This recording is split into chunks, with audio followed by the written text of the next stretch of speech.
Assalamualaikum warahmatullahi wabarakatuh. Kembali lagi bersama saya Muhammad Minul Fariski, NIM 2005 12 14 010 dari kelas Sistem Informasi 2020B Universitas Negeri Surabaya. Oke, pada kesempatan kali ini kita akan membahas tentang subnetting. Jadi apa sih subnetting itu? Subnetting adalah proses memecah atau membagi sebuah jaringan menjadi sebuah jaringan yang lebih kecil. Atau bisa dikatakan juga, subnetting adalah teknik atau metode yang dilakukan administrator jaringan untuk memanfaatkan 32 bit IP address yang tersedia dengan lebih efisien. Nah, teknik subnetting sendiri membuat skala jaringan lebih luas dan tidak dibatasi oleh kelas-kelas IP, baik kelas A, kelas B, dan C yang telah diatur. Dengan subnetting, maka kita bisa membuat network dengan batasan host yang lebih realistis yang sesuai dengan kebutuhan. Nah, subnetting sendiri menyediakan cara yang lebih fleksibel untuk menentukan bagian mana dari sebuah 32 bit IP address yang mewakili network ID dan bagian mana yang mewakili host ID. Dengan kelas-kelas IP address standar, hanya 3 kemungkinan network ID yang tersedia. 8 bit untuk kelas A, 16 bit untuk kelas B, dan 24 bit untuk kelas C. Kemudian fungsi dari subnetting. Fungsi subnetting sendiri yaitu ada dua, yaitu penghematan alamat IP atau mengalokasikan alamat IPv4 yang terbatas agar menjadi lebih efisien. Dan yang kedua adalah mengoptimalisasi kinerja jaringan walaupun memiliki ribuan host device. Lanjut ke tujuan subnetting. Tujuan subnetting sendiri yaitu pertama, untuk mengefisiensikan pengalamatan jaringan. Misalnya untuk jaringan yang hanya mempunyai 10 host. Kalau kita ingin menggunakan kelas C saja terdapat 254 bin 10, berarti ada 244 alamat yang tidak terpakai. Kemudian dapat membagi satu kelas network atas jumlah network dengan arti kata membagi satu kelas jaringan menjadi bagian-bagian yang lebih kecil. Kemudian yang ketiga, untuk mengatasi masalah perbedaan antara hardware dengan topologi fisik jaringan. Kemudian yang keempat, untuk membuat lebih efisien alokasi IP address dalam sebuah jaringan supaya bisa memaksimalkan penggunaan IP address. Yang kelima, untuk meningkatkan keamanan dan mengurangi terjadinya kongesti akibat terlalu banyak host dalam satu jaringan. Kemudian yang terakhir, untuk mengatasi masalah perbedaan hardware dan media fisik yang digunakan dalam suatu network. Nah, ini adalah konsep dari subnetting. Dianalogikan seperti jalan dengan rumah bernomor 1-8 dan nomor 8-nya adalah ketua RT yang bertugas untuk menyampaikan informasi-informasi di daerah tersebut ke seluruh rumah-rumah yang ada di jalan tersebut. Nah, ketua RT ini fungsinya sama dengan broadcast pada sebuah jaringan. Nah, kemudian saat jalan tersebut diperlebar, diperluas, rumah-rumah tersebut otomatis akan lebih banyak. Nah, kemungkinan menimbulkan keruwetan dan kemacetan. Karena itulah kemudian diadakan pengaturan lagi, dibuatkan gang-gang lagi. Ini dengan rumah yang masih diberi nomor yang baru pada setiap gang, masing-masing gang ada ketua RT-nya sendiri. Nah, sehingga ini akan memecahkan kemacetan. Efisiensi dan optimalisasi transportasi dapat dimaksimalkan, serta setiap gang memiliki privilege sendiri-sendiri dalam mengelola wilayahnya.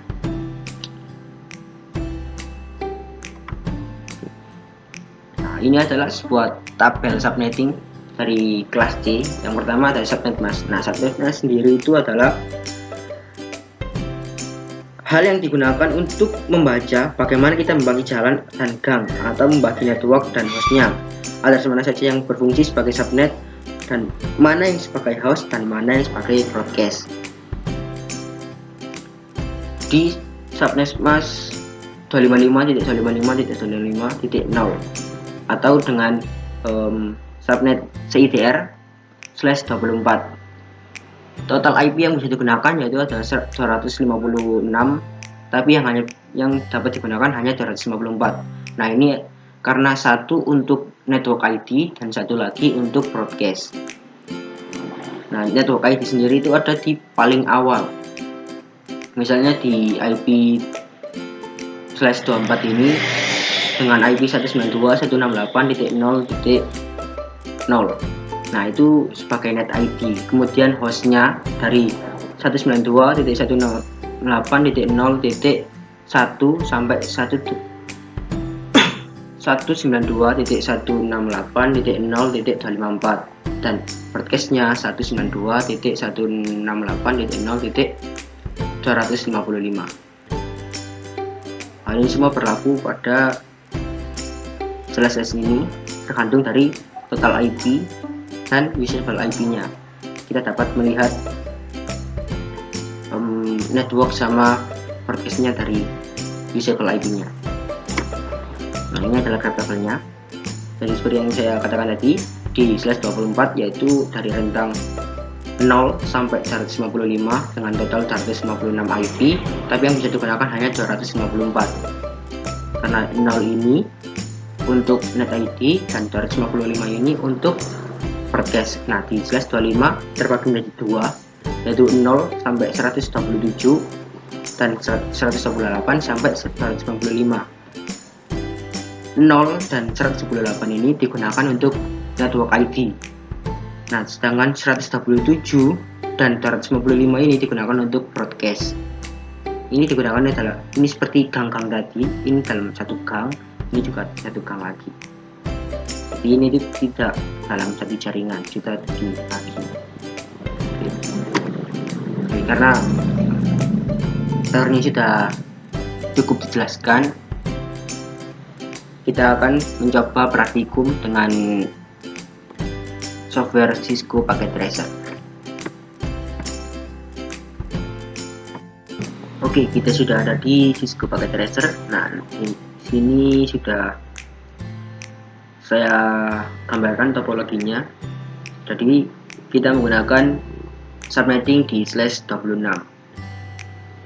Yang sebelah sini adalah blok pertama, yaitu dari 1 sampai 64, dari 0 sampai 64.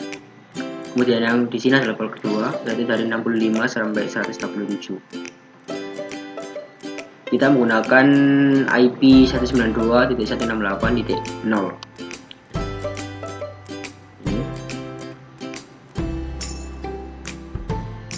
Di sini adalah 02 dengan slashnya 26 tadi. Ya, seperti yang sudah saya namai, ini IP-nya 192.168.0.2, yang ini 0.3, yang ini 0.4, dan gateway di router nanti akan adalah 0.1. Di sini itunya 0.65, 0.66, 0.67 dan 0.68. Tapi gateway dari setiap komputer di sini belum saya atur. Jadi nanti akan kita mencoba merutinkan. Kita coba ke simulasi. Add simbol PDU dari 02 ke 0.4.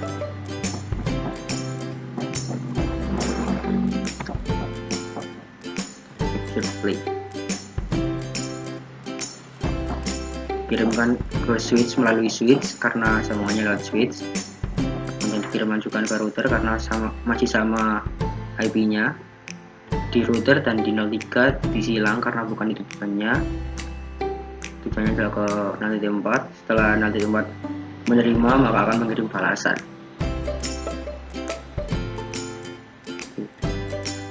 Ini bukan paketnya ya, paketnya.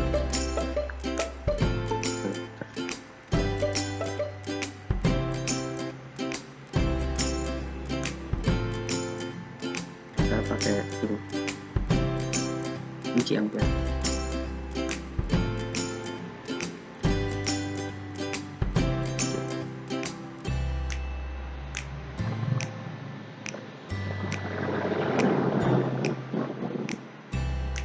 Oke, kemudian kita coba dari PTU. Dari ini kita reset dulu.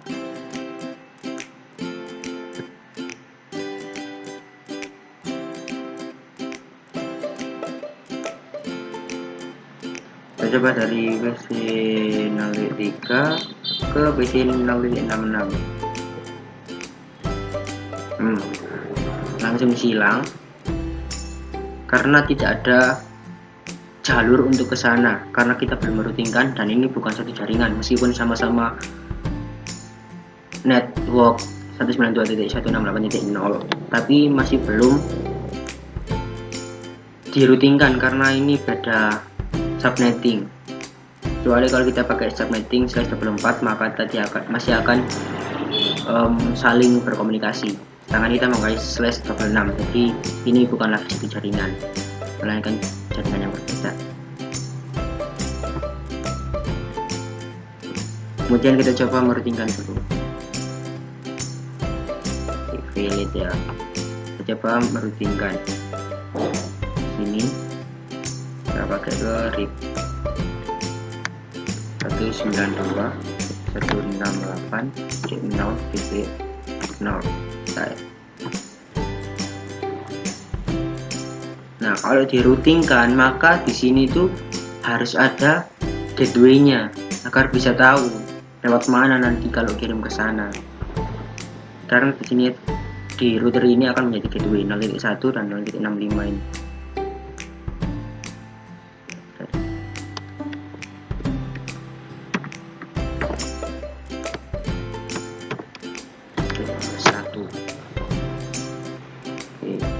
Terus di sini juga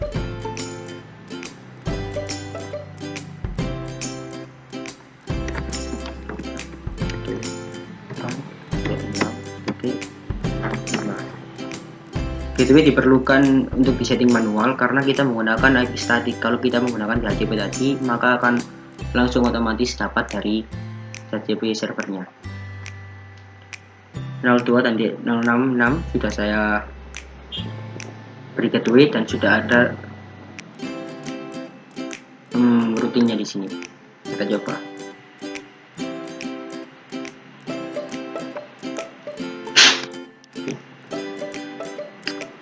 Kita coba untuk mengirim simbol GDU dari PC 02 ke PC 066 karena sudah ada gateway-nya dan sudah diroutingkan tadi. Kita coba ke auto capture. Dari PC 02 dikirim ke switch, kemudian langsung dikirim ke router. Dari router akan kirim ke ini karena ini sudah terhubung, sudah ada gateway-nya masing-masing. Kirimkan ke PC 66 ini. Nah, PC 66 mengirim balasan.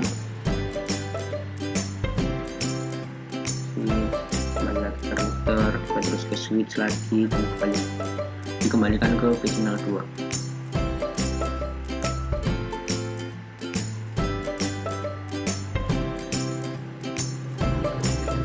Successful.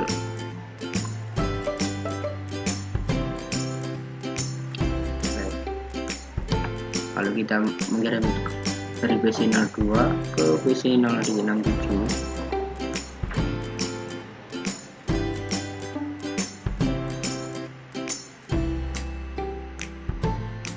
di sini akan dikirimkan ke router karena tidak ada gateway-nya, sedangkan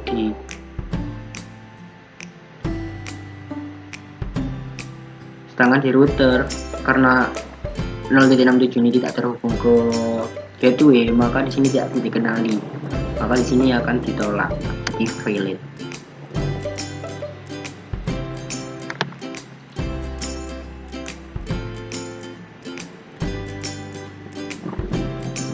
Ya, seperti itu praktikum yang dapat disampaikan oleh saya.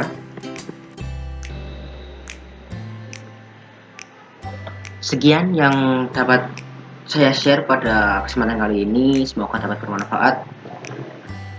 Kurang lebihnya saya mohon maaf. Wassalamualaikum warahmatullahi wabarakatuh. See you next video guys.